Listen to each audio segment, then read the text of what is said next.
Y qué bueno que esta mañana nosotros tenemos oídos para oír lo que el Espíritu dice a las iglesias. Y no voy a usar ningún tipo de herramienta, porque el objetivo es que esta palabra se abra entre nosotros, y después que hable un poquito de ella, quiero poner 8 contextos de cómo el mundo no bíblico está de acuerdo con que algo muy pronto va a pasar. Ustedes se acuerdan que el escritor, esta carta la comenzamos hace 2 domingos atrás, pero solamente comentamos unos versículos del capítulo 1 de Segunda de Pedro. Y en estos días orando, el Señor ha colocado en mi corazón que este día específico hablemos a la iglesia sobre este capítulo 3, aunque sea 2 o 3 versículos de esta carta tan tremenda que el apóstol Pablo está escribiendo a los hermanos que estaban en diferentes partes del mundo, y que porque la Biblia es el Espíritu, está inspirada por el Espíritu Santo, ella está viva esta mañana y llegó también a nosotros. 4 veces en la segunda epístola de Pedro, la primera palabra del versículo 1 está repetida. Pedro está hablando como un siervo amante de la iglesia. Y mire con cuidado que en el versículo 1 el destinatario de la carta son los amados. Este no es el mismo contexto de la primera carta que hacía Pedro. Ahora es la segunda carta, pero Pedro está un poquito más adulto, y también más adulto en lo físico y en lo espiritual, en lo ministerial. Y Pedro entiende que el mensaje tan fuerte, tan inminente, que va a conectar con los hermanos receptores, debe estar modulado por la verdad de que los oyentes de la carta se deben sentir amados por el escritor. Yo quiero que sepan que el poder de Dios nos está revelando qué grande es el amor de Dios para con nosotros. La Biblia dice: mirad cuál amor nos ha dado el Padre para que nosotros seamos llamados hijos de Dios. Anoche, yendo a la convención en esa ciudad, comentaba en el carro con mi hijo acerca de esa palabra malentendida, la palabra amor, que la gente cree que es una expresión o es un sentimiento escondido en algún lugar recóndito de nuestra vida. Pero el amor de la Biblia es un amor que se expresa. El amor de la Biblia es un amor que hace. El amor de la Biblia es un amor que da. Por eso de tal manera amó Dios al mundo que dio. Y siempre que uno estudia el tema del amor en la Biblia, el Señor lo relaciona con el hacer algo en beneficio de esa persona que desde lo más profundo de nuestro corazón lo podemos amar. Y valga decir que el amor con que amamos y el amor con que el apóstol Pedro está amando a la iglesia receptora de la carta no es un amor humano, no es un amor del tipo filial nada más, o un tipo de amor eros para el matrimonio. El amor con que Pedro está diciendo ustedes son los amados es el amor ágape. El amor de Dios ha sido derramado en nuestros corazones por el Espíritu Santo. Por eso es importante cuando oímos mensajes proféticos que nos entienden, nos llaman la atención y nos exhortan, entendamos que a pesar del nivel de exhortación de la palabra, el Señor le está hablando a los amados. Pedro está pidiendo perdón por escribirle 2 veces a los hermanos, pero en el versículo 1 le avisa, les recuerda que esta carta hecha a esos amados era la segunda carta que él les hacía. Y es curioso, mis queridos hermanos, en la Biblia, en mucho del lenguaje de Jesús de Nazaret, era el lenguaje de cierto te digo. Y muchas veces el Señor, cuando la verdad era sumamente importante, por ejemplo, cuando habló con Nicodemo, le dijo: Nicodemo, de cierto, te lo digo de verdad, te lo digo de cierto, que el que no naciere de nuevo no puede ver, y después dijo, tampoco puede entrar al reino de Dios. Algunas verdades que la Biblia enfatiza, la Biblia las repite una vez más. Y el apóstol Pedro estaba considerando que lo que le va a decir a la iglesia en el capítulo 3, por lo menos ahora que se nombró por capítulos, antes era una sola carta, como un solo papel grande abierto, pero después que se nombró por capítulo para entender los temas, en este capítulo 3 el apóstol Pedro, en este nivel de la carta tan profético, Pedro quiere que los hermanos recuerden que él les está escribiendo por segunda vez. Estamos viendo cuando Pedro insiste en la segunda carta, lo que está queriendo decir es que el tema de la primera carta es el mismo tema continuado en la segunda carta. Parece que el Señor sabe que nosotros somos dados a olvidar lo que Él nos dice. A tal manera es verdad que la Biblia advierte: no seamos oidores olvidadizos, sino hacedores de la palabra del Señor, porque oímos. Pero dice la Biblia en el libro de Isaías, acusando la falta de oído circuncidado en Israel, que con los oídos el pueblo del Señor escuchaba pesadamente. Y hay verdades que la Biblia inspirada las considera tan grandes que el Señor quiere volvernoslas a repetir para que las podamos recordar. Yo quiero darle públicamente gloria a la palabra de Dios esta mañana, porque la palabra de Dios insiste en aquello que la palabra inspirada se dio para volvernos a decir una verdad que la necesitamos escuchar como algo de fundamento para nuestra esperanza. Y mire con cuidado que cuando la segunda carta en el capítulo 3 que estamos mirando, el apóstol Pedro la abre, él dice que en esta segunda carta que le hace a los amados, dice él: yo la he escrito ahora por segunda vez, una segunda carta, porque en ambas despierto con exhortación vuestro limpio entendimiento. ¿A qué se refiere el apóstol Pedro cuando dice que en ambas cartas que él ha hecho, uno de los objetivos principales que está persiguiendo es que el entendimiento limpio de los hermanos sea despertado? Bueno, una de las connotaciones que tiene el pasaje es que cuando esto lo voy a decir como un ultrasonido individual esta mañana, una de las cosas que puede informarnos el nivel de vida o de muerte que haya en nosotros. Pastor, nivel de muerte. Sí, la iglesia puede tener un tiempo de vida e individualmente un cristiano se puede morir espiritualmente. Una de las cartas del Apocalipsis dadas por el Señor, había una iglesia, había un ángel. La iglesia estaba viva en el punto de vista físico. Había una iglesia que el Señor Jesucristo, cuando manda a Juan que le haga la carta que él le manda, le dijo: tienes nombre de que vives, pero estás muerto. Era iglesia. Y curiosamente el Señor estaba paseándose entre las 7 iglesias, como Apocalipsis capítulo 1 lo revela. Sin embargo, dentro de las 7 iglesias que componían el cuerpo de Cristo, profético de los 2000 años más o menos de historia cristiana, había una que tenía nombre de que vivía, pero estaba muerta. Vale decir, Dios nos libre en esta mañana, ¿verdad? Pero el ultrasonido que la palabra nos hace es que al medir nuestros pensamientos, lo cual solamente lo sabe el Señor y el hombre cristiano o la mujer creyente en su interior, uno sabe qué nivel de vida espiritual hay en uno de acuerdo a cómo están nuestros pensamientos. Mire con cuidado que Pedro está diciendo a la iglesia: le he hecho 2 cartas con el objetivo de despertarlo con exhortación en vuestro limpio entendimiento. Imagínense si un entendimiento que estaba limpio en los hermanos debía ser despertado. ¿Cómo estaría entonces una persona que su entendimiento estaba entenebrecido y lleno de maldad? Cuando una persona tiene la mente llena de iniquidad, esa persona está muerta espiritualmente. Hay una máquina no redimida dentro de él. Simbólicamente hablando, el espíritu aún está sin ser renacido, y ese espíritu y esa alma sin comunión con el Señor emanan pensamientos inicuos.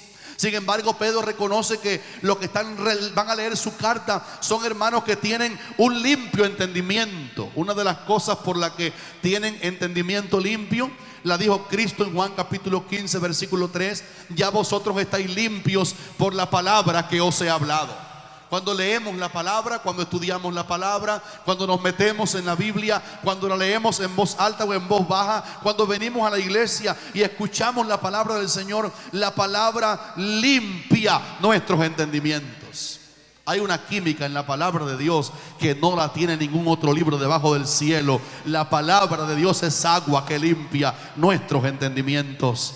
A veces me pongo por la mañana, como sé que todos aquí lo hacen, a leer el texto de Dios. Y mientras voy leyendo 3 capítulos, 4, 5, según yo pueda, en ese momento que estoy con la Biblia abierta, entiendo, comienzo a ver cosas que me faltan por hacer. Comienzo a ver cosas que no he hecho, que debía hacer en mi lista para el día, aún en lo secular. Porque la palabra de Dios destupe nuestra mente de las preocupaciones y de las ansiedades y de las basuras y de la mente sucia. La palabra de Dios limpia nuestros entendimientos. Alábele si puede.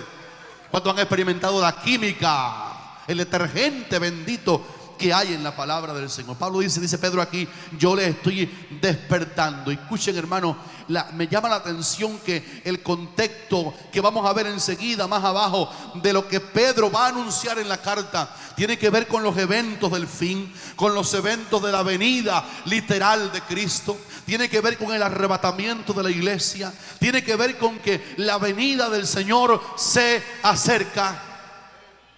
Sin embargo, cuando Pedro está sabiendo que los hermanos que reciben su carta tienen su mente, su pensamiento está limpio, él admite que aunque tienen su mente lavada, aunque tienen su mente limpia, aunque no son hermanos con pensamientos morbosos continuamente, aunque tengan dardos del maligno, han sabido defenderse de pensamientos negativos. Pedro admite que aunque la mente de ellos está lavada, aunque la sangre de Cristo los ha lavado, sin embargo, él entiende que la iglesia que va a recibir su carta ha estado padeciendo de un tipo de sueño del cual él dice que los quiere despertar. Entonces, hay un dato aquí que tenemos que poner en balanza. El sueño espiritual no es una característica propia del pecado. Las 10 vírgenes eran 10 vírgenes. Las 10 vírgenes estaban esperando al esposo. No dice que las 10 vírgenes había 5 todas pecaminosas y embarradas de pecado. Lo que dice es que de las 10 había 5 que también eran vírgenes, estaban vestidas de la virginidad, esperando la ceremonia de bodas. Pero sin embargo 5 de esas limpias vírgenes, y a las 10 les había caído sueño, y 5 de ellas no tenían aceite en sus lámparas. Entonces hay una relación en el mensaje que Pedro quiere presentar aquí a la iglesia del Señor, a la cual le escribe, que llegó también a Monte de Sión esta mañana. Y él dice, quiero despertarles. En otras palabras, parece que la connotación leída en el Nuevo Testamento, cuando la Biblia habla de las profecías del fin, es que a pesar de que la iglesia va a recibir palabra, va a recibir la sangre de Cristo que siempre nos limpia de pecado, va a recibir la pureza de Cristo imputada, o sea, recibida dentro del creyente. Parece, al juntar, estaba mirando un grupo de profecías sobre eso, y la Biblia admite que va a caer un tipo de sueño entre gente limpia, entre gente lavada con la sangre de Cristo, pero que desde el punto de vista de esperar la venida del Señor, desde ese punto de vista la iglesia va a estar padeciendo de sueño al final de los días. Si usted se puede dar cuenta, usted nota con dolor que hay cristianos que amaron al Señor, quisieron al Señor, estaban llenos del Señor, pero les ha caído sueño espiritual en el peor de los momentos para que estén dormidos. Les ha caído sueño. El fervor del Señor se ha perdido. El hambre por buscar a un cuarto para trancarme con el Señor, a buscarlo, se ha perdido. Si hablan de la venida del Señor, hablan de eso como de algo que está allá en un futuro extraordinariamente lejano, que quizás a nuestros bisnietos le va a acontecer. Y si alguien piensa así de los eventos del fin, esa persona obviamente está totalmente dormida. No sabe qué hora es. ¿A cuánto aquí le ha caído la sábana encima? Casi un demonio de sueño. Que se levantan, se levantan como 10 de la mañana y parece que son las 5 de la mañana. Como una madre que despertaba a su hijo que estaba todo dormido en la cama, revoloteando en el calorcito de su frazada. Y cuando la mamá lo está inquiriendo que se levante, él le dijo: mamá, dame una causa por la que me debo levantar de la cama tan temprano. Y eran como las 10. La mamá le dijo: es que tú no te acuerdas que eres el pastor de la iglesia. ¿Cómo estaría esa comunidad de creyentes si el pastor era como Jonás, un dormilón a mediodía? Y la Biblia despertó el patrón de la nave, tuvo que despertar a Jonás porque estaba, como dice Pedro aquí, que estaba dormido. Jonás no era un mal hombre cuando estaba como profeta de Dios, pero después se desvió y le entró sueño acerca de la inminencia para aquello que Dios lo enviaba a profetizar juicio a una ciudad llamada Nínive. Y él dormía en el tiempo que debía estar completamente despierto porque había tormenta asesina en alta mar. Y en esta mañana el Espíritu Santo está hablándonos a través del apóstol Pedro en las Sagradas Escrituras y nos está diciendo: no te estás confiando de que tu mente de verdad es buena. No te confíes, pastor, de que tu mente, hermano, hermana, de que tienes la mente bien. Si acaso tú estás hablando de la venida del Señor como se oye hoy en la televisión evangélica, entre comillas, hablando del mundo aquí, del reino aquí, de Cristo, está esperando que establezcamos la política en este mundo. Y están hablando de que hay que hacer aquí alcaldes y hay que hacer aquí diferentes gobernadores cristianos para implantar aquí en la tierra el reino de Cristo. Si usted oye esa emisora da sueño espiritual, porque estamos teniendo menos tiempo del que nosotros nos imaginamos que tenemos. Al tiempo de la gracia le queda menos tiempo de lo que nosotros pensamos que le queda. Y los hermanos estaban dormidos. Yo quiero que imaginen si estaban dormidos respecto a los eventos del fin en el siglo I, cuando había acabado de haber un avivamiento poderoso en Jerusalén y 5,000. Y está escribiendo el hombre que vio 3,000 más o menos recibir a Cristo en la gloria del Pentecostés. Está escribiendo a Pedro, el hombre que vio después 5,000 hombres cuando predicó el mensaje en la puerta hermosa del templo de Jerusalén. Está escribiendo un hombre que vio a la iglesia gentil fortalecerse. Vio el tabernáculo de David reconstruido, ahora judíos y gentiles en la misma iglesia. La pared divisoria que dividía ambos pueblos, Jesucristo la había derribado en la cruz del Calvario. Sin embargo, Pedro percibe proféticamente que la gente que va a leer su carta tiene sueño. Y él dice: ya van 2 cartas. Y miren, hermanos queridos, lo que dice el versículo 1, parte B: en ambas cartas que les he escrito, lo que he querido es despertar con exhortación vuestro limpio entendimiento. Tenían entendimiento limpio, pero tenían sueños respecto a los eventos más importantes sobre los cuales no se debe dormir la iglesia, y lo voy a demostrar por la Biblia en esta mañana. Ahora, la palabra exhortación que Pedro usa como una herramienta de despertar un dormido es una palabra que la iglesia lo debe practicar. ¿Sabe lo que es exhortar? Exhortar es mandar. Exhortar es decir: vamos. Exhortar es decir: el camino que estás teniendo no sirve. Exhortar no es consolar. Exhortar es advertir. Es tocar el hombro, simbólicamente hablando. Es despertar un dormido. Y sabe que, hermano, el mensaje popular de nuestra época es un mensaje de complacencia. A la gente no se le puede herir, a la gente no se le puede molestar mucho, a la gente no se le puede advertir demasiado. El mensaje popular es un pastor todo sonriente en un púlpito, como aquí se dijo maravillosamente el domingo pasado. El mensaje de ahora popular es un pastor que hace chistes en el púlpito y está botando por la ventana el mensaje que despierta a la iglesia, que es el mensaje de la exhortación de que la venida del Señor se acerca. Por tanto, si en esta mañana alguno de los que estamos aquí nos ha caído sueño respecto al fin de los tiempos, la palabra que Dios está enviando en este día es una palabra de exhortación para decirnos: te vengo a despertar de tu sueño y sepa qué hora es en el reloj profético de Dios. Yo quiero preguntar: ¿a cuánto le interesa oír qué hora es en el reloj profético de Dios?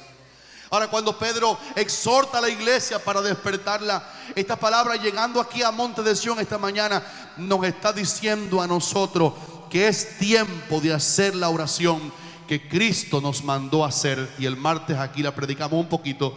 Él dijo: estén orando en todo tiempo, que sean seáis tenidos por digno de escapar de las cosas que vendrán y que podamos estar en pie delante del Hijo del Hombre. ¿Cuántos hermanos han orado por no quedarse cuando Cristo venga? La gente que no sabe y está dormido, está orando por las cosas que también se pueden orar. Porque el cielo viene y la patria viene, pero aún estamos aquí. Así que es bueno orar por suplencia, por trabajo. Es bueno, creemos que eso es bueno y agradable delante del Señor. Creemos que nuestras peticiones personales deben subir con fe y el Señor nos va a dar todo lo que nos hace falta. Porque el que no escatimó a su propio Hijo, ¿cómo acaso no nos dará con Cristo todas las cosas? Pero junto con las peticiones por la familia, por el bienestar, por el trabajo, por la puerta abierta en este mundo, Jesucristo nos mandó a los que estamos despiertos que le pidamos textualmente al Padre: Padre, tenme por digno de escapar de las cosas que vendrán a esta tierra. Si usted y yo estamos haciendo esa oración, nosotros no estamos dormidos. Si usted no está orando para que el Señor lo guarde de la gran tribulación, usted está dormido. Pero aquí está Cristo que lo va a despertar esta mañana. Y Él dice que esa palabra nos va a despertar. Pues yo quiero que el Señor nos hable, que el Señor nos exhorte, que el Señor nos avise para que podamos estar despiertos. Porque a medianoche, dice la palabra, no se refiere a tiempo de reloj. A medianoche profética, a medianoche de pecado, a medianoche de maldad mundial, se va a oír un clamor: aquí viene el esposo. Y yo quiero que noten, hermanos, con curiosidad, que cuando Pedro está hablando de despertar la iglesia, de que la gente venga a un culto profético el 31 de diciembre, venga a todos los cultos, que esté aquí oyendo por dónde va el reloj, el cronómetro profético del mundo, Pedro no está usando ningún tipo de magia, ningún tipo de récord personal. Y yo quiero que noten en el versículo 2 lo que Pedro está diciendo que va a pasar cuando nos despertemos. Dice: para que tengáis memoria. Diga conmigo fuerte: memoria. Los que tienen memoria aquí digan amén. Digan amén fuerte los que tienen memoria. Repítame ahora el Salmo 119 completo sin leerlo en la Biblia. No.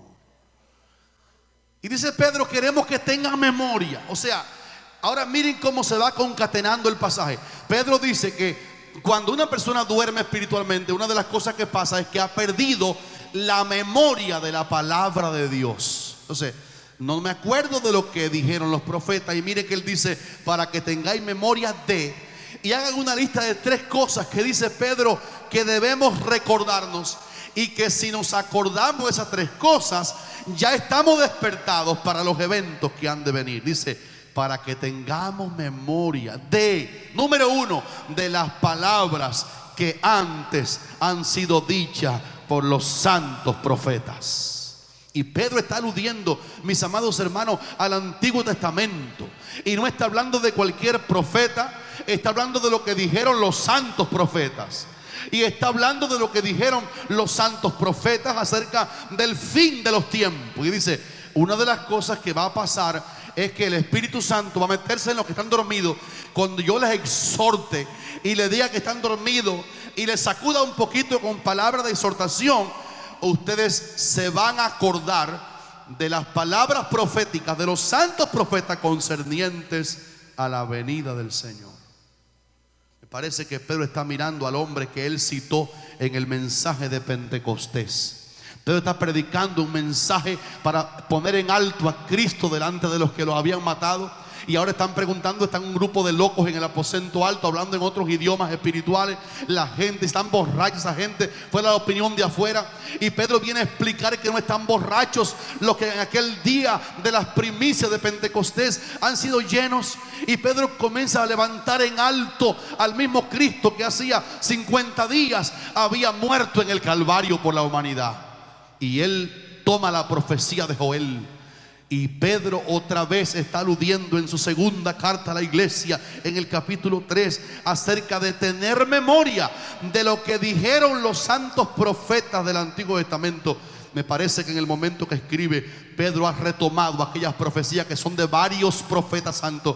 pero la de Joel muy importante, cuando fue Joel el que dijo: el sol se convertirá en tinieblas y la luna en sangre antes que venga el día grande y manifiesto del Señor. Y en esos días, antes de que eso ocurra, todo aquel que invoque el nombre del Señor será salvo. Vamos, alábele si puede, porque usted ha invocado el nombre del Señor. Dígame si lo reciben esta mañana. Me parece que debemos ir a la Biblia a recordar lo que los santos profetas dijeron acerca de los eventos del fin.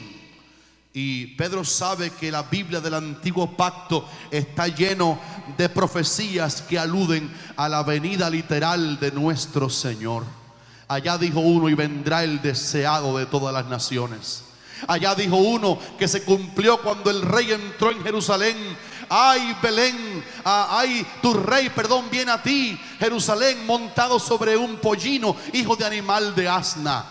Los profetas santos de la antigüedad anunciaron profecías que se cumplieron, algunas en el tiempo en que Cristo vino al mundo y predicó y padeció y murió y se levantó de los muertos, pero también hablaron del día grande y manifiesto del Señor.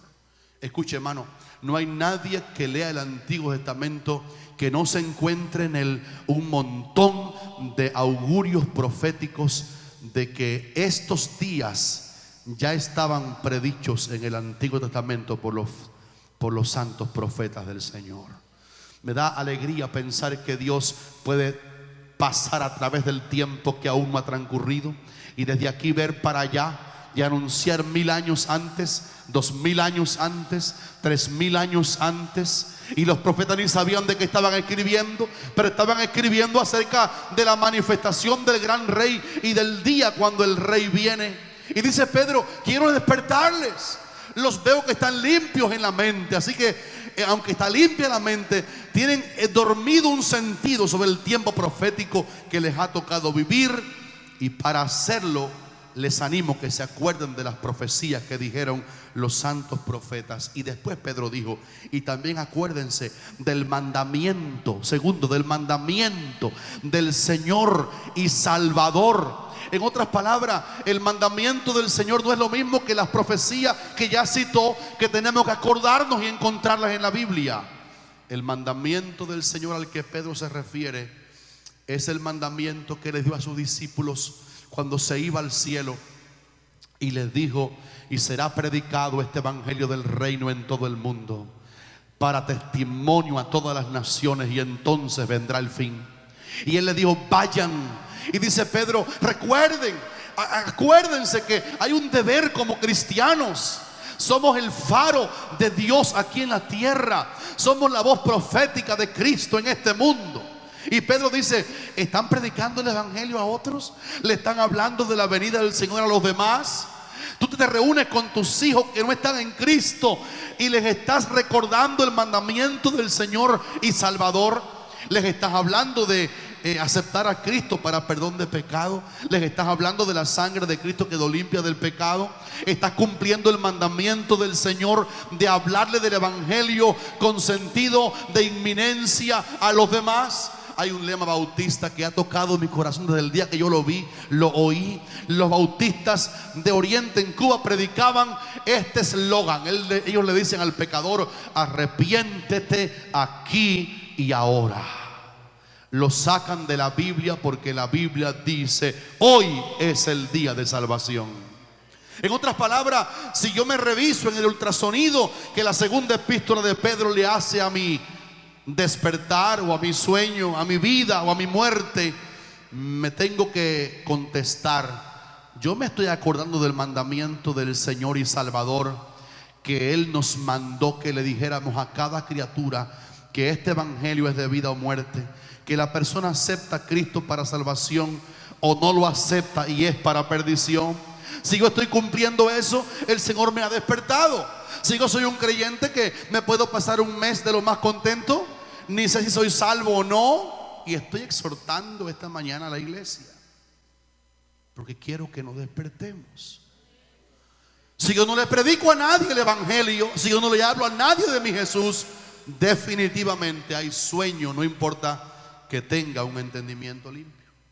Y tercero, Pedro le dijo que ese mandamiento del Señor Jesús es el mandamiento dado por vuestros apóstoles. Ahora mire cómo se concatena. Desde el Antiguo Testamento los santos profetas hablaron de los eventos del fin de los días. Luego el Señor Jesús le dijo: prediquen esto, los hombres se van a salvar o se van a perder. No hay dos caminos, no hay tres caminos, nada más que hay dos. Irán estos a la vida eterna y estos a la perdición eterna. Prediquen eso. Y dice Pedro ahora que aquello de los profetas y el mandamiento del Señor le fue dado a la iglesia por vuestros apóstoles. ¿Cuántos hermanos que están leyendo la palabra se pueden acordar que el mensaje de aquellos grandes apóstoles era un mensaje de arrepentimiento? Era un mensaje de tomar decisión. Era un mensaje de decir: este mismo Jesús que ustedes mataron ahí en el Calvario, Dios lo ha hecho Señor y Cristo. Así que arrepentíos y convertíos para que sean borrados vuestros pecados. Y uno lee, hermano, el mensaje apostólico que Pedro cita aquí y se da cuenta que los apóstoles de la iglesia, sobre los cuales como fundamento principal está edificada la iglesia en Cristo y en lo que el Señor le dio a ellos para predicar, ellos aludían continuamente a los eventos del fin de los días. Tengo dolor en la noticia que tengo que dar esta mañana, pero la iglesia aquí lo sabe. Yo creo que mucho más de la mitad de la gente que viene a las iglesias no sabe que se pueden quedar cuando Cristo venga. No hay predicadores que hablen de que unos se van y otros se quedan. No existe, casi no está el tema. Y el sueño está en que los predicadores no saben qué hora es y tienen que entretener a sus congregaciones con un mensaje comercializado, con un Cristo lavado con dólares, con un Cristo que te resuelve aquí, pero que el predicador quiere callar que Cristo viene, porque a lo mejor eso no le conviene a él decirlo. Pero Monte de Sión es una iglesia puesta aquí en la ciudad para despertarnos a nosotros y decirnos: la venida del Señor se acerca. Y yo quiero que noten, hermanos, cuando desatamos este versículo en la manera tan linda y tan lujosa que el apóstol Pedro lo ha escrito en el versículo 3. Sepan primero esto, hermanos, que en los postreros días vendrán burladores. Y escucha esto que me encontré anoche. Cuando este mensaje se habla, vendrán burladores andando según sus propias concupiscencias. Y estos burladores estarán diciendo: ¿dónde está la promesa de su advenimiento? Cuando me metí en el pasaje me di cuenta que esos burladores, por lo menos en este pasaje, no se refiere a los inconversos que trabajan con nosotros en el trabajo y que se burlan de ti. El contexto en que está dicho el pasaje se refiere a personas que militan en una cierta fe evangélica y así desmienten la venida del Señor, diciéndote a ti que habla de que Él viene pronto. ¿Y dónde está la promesa de su advenimiento? Es un pasaje idéntico al que le decían los paganos de Israel al profeta Isaías: ¿dónde está la palabra de Jehová? Que la muestre ahora. Porque no le hacían caso a las palabras que Dios había dicho. Y es curioso que el contexto de Pedro aquí no es que algunos que tú les prediques, eso es normal, no tiene que estar apuesto aquí en la Biblia por Pedro, es normal, el Señor lo dijo: si el mundo os aborrece. Aquí no está hablando de burladores ateos, está hablando de la iglesia del Señor dormida por una inyección de sueño que le coloca a ella los predicadores burlones que no están aceptando que el rapto de la iglesia es verdad. Y dice Pedro que en este tiempo a la iglesia vendrán burladores que le dirán a los hermanos que están esperando al Señor: ¿y dónde está la promesa? Bueno, a ti también y a mí me lo han dicho muchas veces: tú estás esperando ese milagro, ¿y dónde está? ¿Qué tiempo llevas esperando tu casa, tu hijo, tu sanidad? ¿Dónde está? Y nos preguntan en el Salmo 42: ¿y dónde está tu Dios? ¿A cuánto aquí le han preguntado por su Dios? Pues Pedro dice que te van a preguntar con burla, gente creyente, gente minando la iglesia. Hablo de la iglesia a nivel global, que desmienten el arrebatamiento de la iglesia y nos dirán: ¿y dónde está la promesa? En otras palabras, él la dijo, pero ¿dónde está? No se ha manifestado. Y miren el argumento que dice Pedro, que van a tener esto que él le llama aquí en la palabra burladores. Ellos dicen: porque desde el día que los padres durmieron, todas las cosas permanecen así como desde el principio de la creación. En otras palabras, ellos ni siquiera saben que hubo un evento que estuvo entre el principio de la creación y el fin de los tiempos, porque aquí no lo mencionan los burladores. Ellos dicen: desde el principio de la creación todo permanece igual. ¿Dónde está entonces la promesa que ustedes predican de que Él viene? Y vean con cuidado que los burladores no dicen nada, que hubo una persona que partió la historia a la mitad, que se llama Jesucristo, el Hijo de Dios. Los burladores no mencionan mucho a Cristo porque obviamente militan en una fe postiza, pero no han nacido de nuevo, no conocen al Señor, no aman la palabra del Señor. Y dice Pedro: vendrán burladores y dirán: desde el principio de la creación. Mira dónde van ellos. Son creacionistas, creen que Dios hizo el mundo, pero no creen que Jesucristo pagó el precio por los pecados. Aunque digan lo que digan, no lo creen, no aparece en su postulado. Dicen: todas las cosas están iguales desde el principio de la creación. Y yo quiero soltar esta pregunta a la iglesia: ¿es verdad que están todas las cosas iguales desde el principio de la creación? La Biblia da el detalle de que no es verdad de ellos. Todas las cosas no están iguales desde el principio de la creación. Y Pedro los abofetea al decirle: estos burladores que hablan desde que Dios creó el mundo todo sigue igual, ignoran que en el tiempo antiguo fueron hechos por la palabra de Dios los cielos y la tierra que proviene del agua y por el agua subsiste, por lo cual una cosa que estos burladores no mencionan, Pedro se la menciona: el mundo de entonces pereció anegado en agua. Y miren cómo Pedro inserta un evento escatológico para aquella generación. Estos burladores, el mundo desde que Dios lo hizo igual.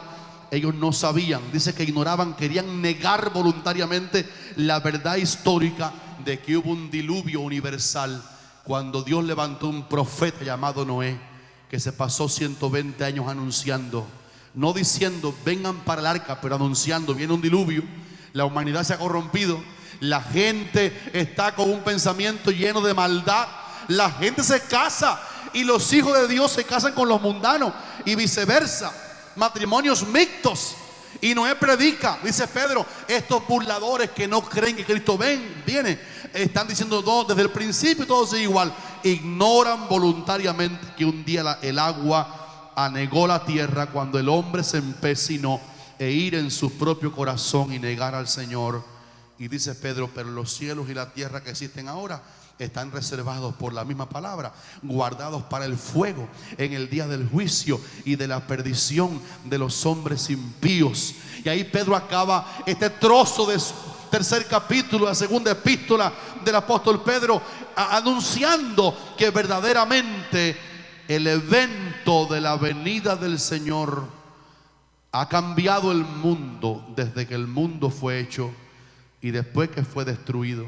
Y después que vino al mundo Cristo, lo que los profetas dijeron, lo que Cristo mandó hacer, que fue lo que los apóstoles dijeron y predicaron, se ha puesto de acuerdo en este trozo para decirnos que tenemos que despertarnos, porque Cristo está al venir a levantar su iglesia. Y déjenme decir la respuesta de Pedro, porque yo quiero dar un poquito de evidencia, acabar esta prédica, esta enseñanza de algo mundial que está pasando, para que tengan datos que nos despierten esta mañana.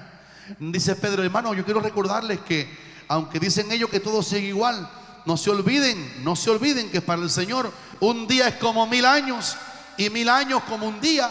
Y dice Pedro a los que dicen: bueno, ya estamos atrasados, ya el Señor no viene ya. Él dice: hermano, el Señor no retarda su promesa, según algunos la tienen por tardanza, sino que el Señor es paciente para con nosotros. Ponga la mano y diga nosotros.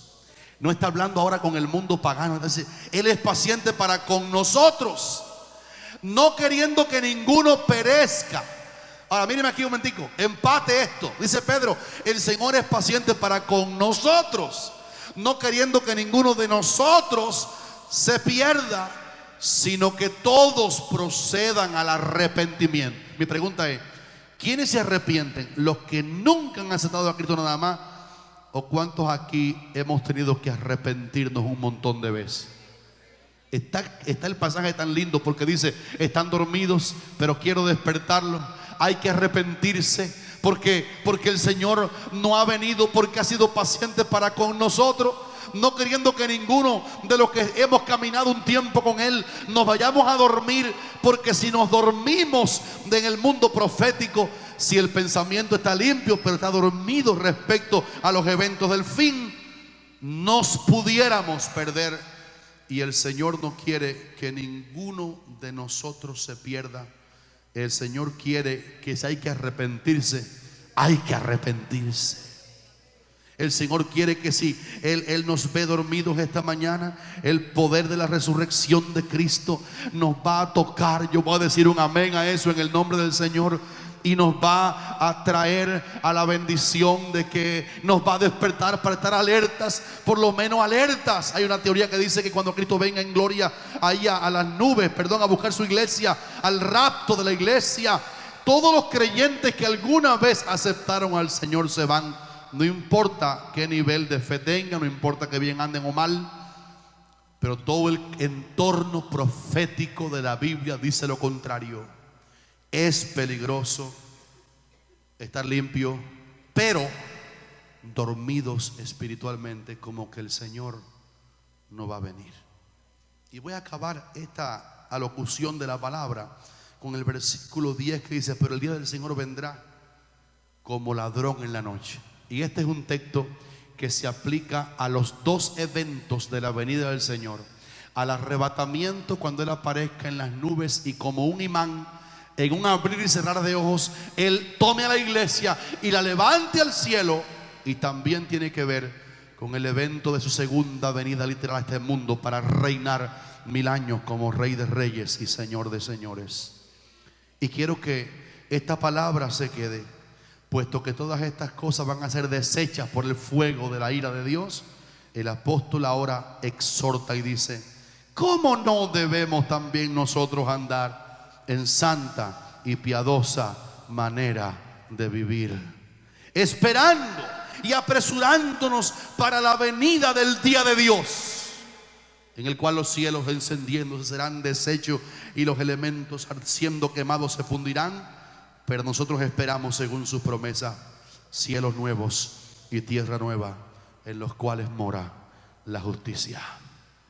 En otras palabras, para el tiempo, como Dios cuenta el tiempo, nosotros nos encontramos esta mañana en una alerta de parte de Dios de que tenemos que despertarnos, porque nos queda menos tiempo del que nosotros creemos que tenemos.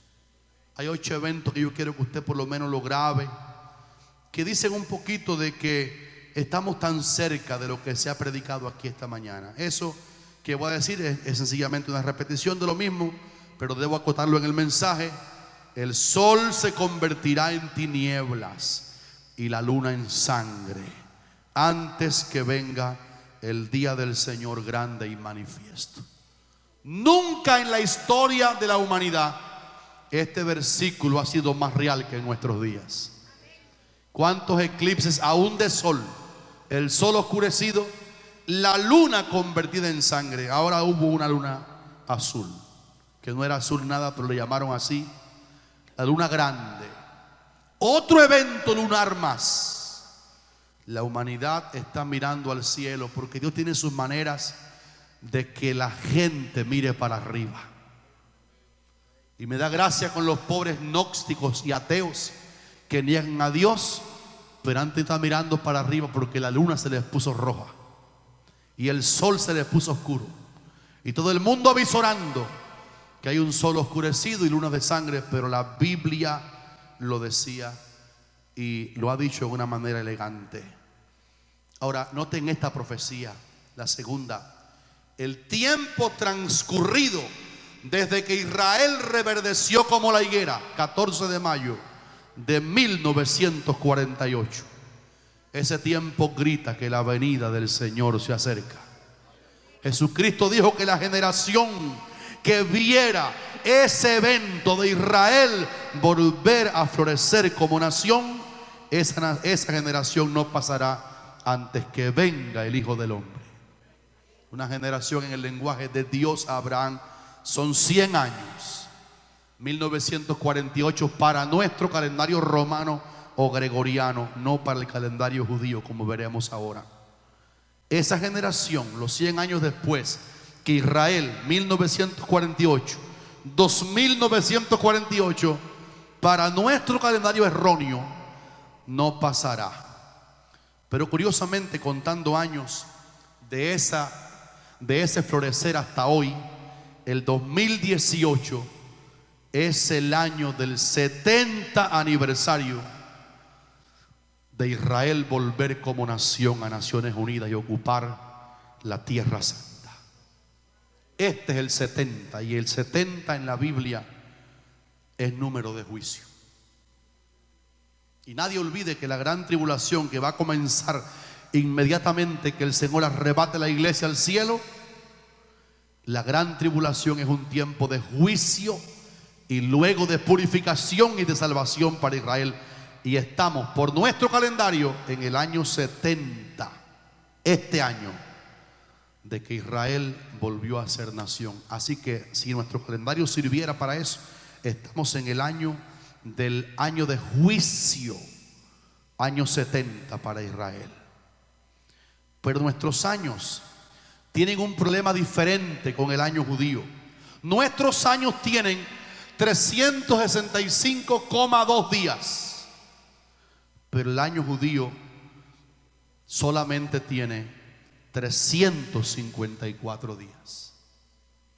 Si nosotros estamos en el 2018, pero los años judíos tienen 11 días menos que el año de nosotros, un acople entre el calendario hebreo, el cual se ajustó en el siglo XI, y nuestro calendario romano, nuestro calendario, cuando llegó el 1 de enero de este año 2018, los científicos que ajustaron los días del calendario hebreo y los días del calendario gregoriano arribaron a la conclusión que este pasado 1 de enero del 2018 la humanidad arribó a 6,000 años de historia. Y hay 1,000 años que son para el rey. Y se cierra el ciclo.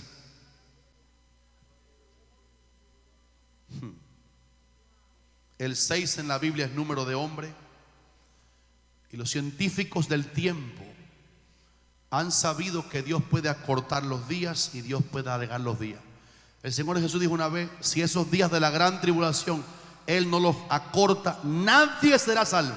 No significa que los días pasen más rápido porque están acortados, no.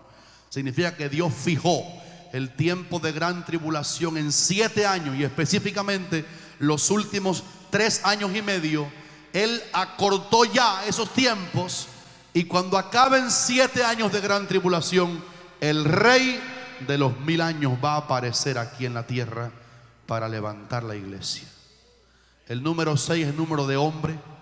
Por tanto, en el ajuste de ambos calendarios, al sumar y restar los días de ambos calendarios, los científicos del tiempo dicen que el 2018 es el año 6,000 de la historia humana. Si 6 es el número de hombre, eso quiere decir que un poquito más o un poquito menos, el gobierno del hombre sobre la tierra está llegando a su fin. Una señal número 4 es que Israel hoy, un país que es como del tamaño de New Jersey, tiene 8.743.000 habitantes. De esos, solo 6.5 millones son judíos. Y dentro del mismo Israel pequeñito, hay 1.8 millones de árabes, todos enemigos de Israel, que se lo quieren comer. 1.8 millones, no es cualquier tamaño de gente, son casi 2 millones de enemigos que viven dentro de Israel como una olla de presión que en cualquier momento puede explotar. Una enorme población de un país que tiene gente enemiga puesta dentro. Y hace poquito pasó un evento grande porque el presidente de este país hizo algo que le gustó a Dios. De las muchas cosas malas que ha hecho, hay una que ha hecho bien. Aprobó a Jerusalén como la capital del pueblo judío. Y el cielo aplaudió. Y el cielo dijo amén. Y que Dios bendiga a América esta mañana por lo que ha pasado con Jerusalén. Pero la connotación de que eso pasó es que ya hay muchos países del mundo mudando su embajada para Jerusalén. Y eso ha despertado un odio en los países musulmanos que están rodeando a Israel y que se lo quieren comer. Y están queriendo rodear a Jerusalén y a Israel para comérselo. Porque Cristo, el que viene pronto, dijo: cuando viereis a Jerusalén rodeada de ejércitos, sabed que su redención está cerca. Hay dos enemigos ahora mismo que se llaman Irán y Siria. La semana pasada, hace 3 días nada más, la aviación israelí derribó a un dron sirio que estaba haciendo espionaje en tierra de Israel. Y los sirios derribaron un avión de la armada israelí. Y el presidente Netanyahu, que Dios lo bendiga a él esta mañana, él dijo que están jugando con fuego asesino y que los países se cuiden porque Israel se va a defender de una agresión. Que Dios bendiga ese espinaíto que se llama Israel, que Dios lo ha preparado para que nadie lo pueda humillar hasta el día de hoy, porque es la nación del gran rey. Nunca ha habido tanta amenaza de guerra nuclear como en estos días. Las superpotencias del mundo se están enfrentando unas a otras y todo el que está aquí sabe que está al dedo de un botón nuclear que la humanidad pudiera desaparecer. Pero voy a decir, para tu gozo, Dios no lo va a permitir, porque antes que el loco de allá o de acá apriete el botón nuclear, Jesucristo vendrá a levantar la novia del Cordero y llevársela para el cielo. Y la penúltima señal es que hay un nivel de inmundicia en la humanidad que se hace insostenible para la paciencia de Dios. Jesús avisó que en este tiempo del fin la maldad se multiplicará y el amor de muchos se enfriará. Yo espero que después de este mensaje caliente me den un beso ahí en la mejilla cuando acabe el culto. Pero la maldad se está multiplicando. Australia, el gigante del oriente del mundo, allá abajo del Japón. ¡Qué vergüenza! Hace solamente unos días fue el otro gigante que aprobó lo que mal llaman el matrimonio igualitario. Que Dios bendiga a Barbados, que había aprobado una ley semejante, y la semana pasada Barbados revocó la ley de casar hombres con hombres. Bendito sea el Dios de la gente de Barbados. Y el mundo se está complicando cada día más. Y esta última señal para que terminemos esta alerta, que nos despierte en esta mañana: la marca de la bestia está disponible. Todo el mundo lo sabe. No será un rayón en la frente con un lapicero, con una tinta allí como hacen la gente, tatuaje. No, es el microchip que está en el mundo instalado, que ya existe, que está aprobado. Que escuchen esto con cuidado. Cuando el arrebatamiento de la iglesia, que va a ser de súbito, ocurra, lo obvio va a ser lo siguiente: la gente del mundo, los grandes economistas, los grandes políticos, los grandes estadísticas van a decir: tenemos que marcar la gente porque se nos acaban de desaparecer millones de personas que parece que un ovni se lo llevó, y tenemos que marcar la gente para saber dónde están ubicados por si otra vez un ovni viene y se lleva a un grupo de gente. Pero el microchip no es que ya va a venir cuando la gran tribulación, ya está instalado, ya sirve. Hay gente que lo están usando para proteger su economía de robo de identidad. Existe en varios países de Europa que la gente pasa por la máquina y paga con la mano, porque debajo de la piel está eso que es del tamaño de un grano de arroz, que tiene todas las tarjetas de débito, de crédito, la información completa de la persona, y con eso compra, con eso vende. La humanidad nunca ha estado más preparada que en estos tiempos para que desaparezcamos de aquí y nos hallemos en la patria del alma, la Nueva Jerusalén. Gracias, hermana Leida. Gracias, gracias. Yo tengo miedo que no escuche un aleluya aquí ahora. Yo tengo miedo que no escuche un aleluya de gozo. Yo estaba, hermana Luisa, pensando en estos días cómo estará Cristina en el cielo.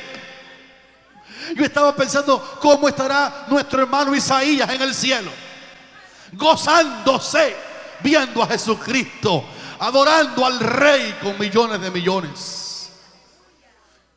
Y yo sé que algunos esta mañana tienen miedo a oír este mensaje. Y eso quiere decir que tu vida se ha enfriado y se ha dormido.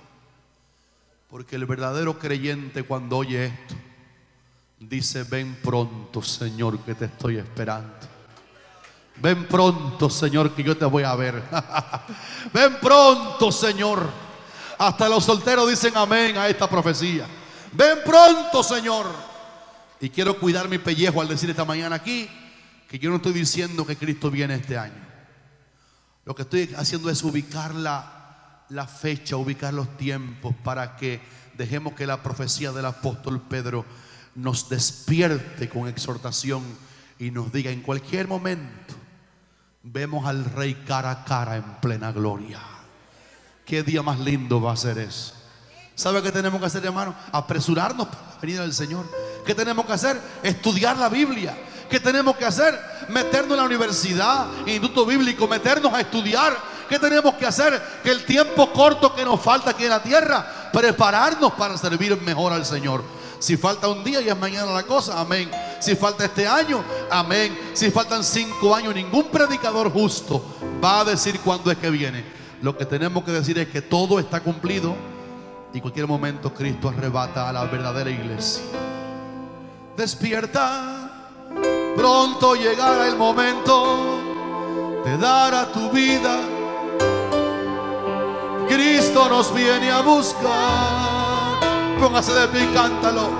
Procura dar lo mejor de tu vida antes que se llegue ese día, cielo puedas conquistar. Vamos así conmigo. Despierta, despierta. Pronto llegará el momento de dar tu vida a Dios. Cristo nos viene a buscar.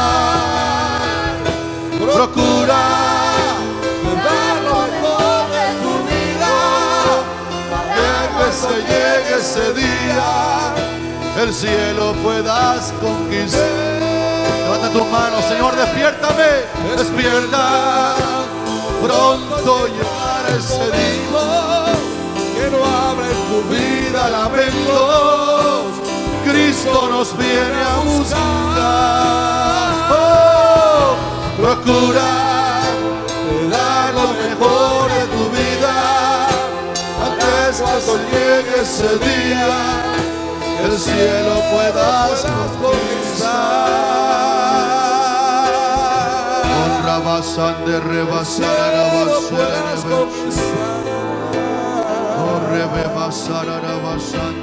rebasar,